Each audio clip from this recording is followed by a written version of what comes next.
Welcome to First Page Fridays, a video series from the Ames Free Library. Join us each week as AFL staff share the first pages of books from a wide variety of genres. We'll read everything from new releases to titles from the library's most popular authors and even some of our personal favorites. Her Last Flight by Beatriz Williams.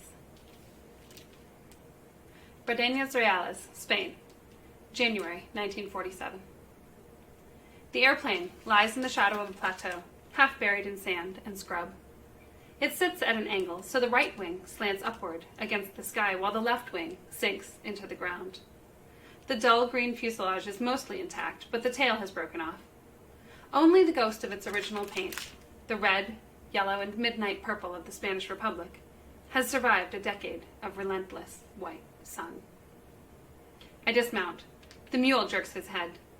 Possibly he senses my nerves. Possibly he senses something else. When you come upon a wreckage like this, undisturbed for 10 years, known only to God, you approach it like you might approach a graveyard. The question is, what bones lie inside?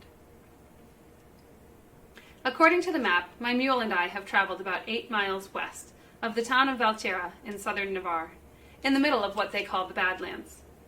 The landscape is dry and yellow-brown, a junkyard of plateaus and gullies, lone hills and dry stream beds, carved by wind and by occasional, catastrophic water.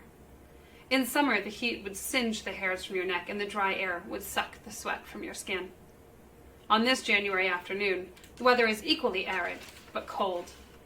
I took care to bundle myself in a wool coat, in scarf and gloves, and one of those caps with the flaps that come down to cover your ears.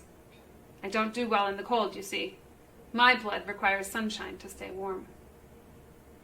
Not a single living creature exists around me. Only a few wisps of vegetation rise from the soil. It's the kind of loneliness that sinks into your bones, that makes you feel as if you're the only person left alive in this world. If I still harbored any hope that the pilot of this airplane might have survived this crash, might have escaped and made his way to safety, and maybe I did, because the human heart will go on nourishing these ideas, no matter how far-fetched. That hope is now gone. This bleak territory could no more support life than could a tennis ball.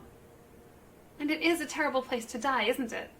Out here in the Badlands of northern Spain, not a soul to care or to comfort you. The airplane settles into the earth bit by bit, and as the years turn, every trace of your existence is buried too.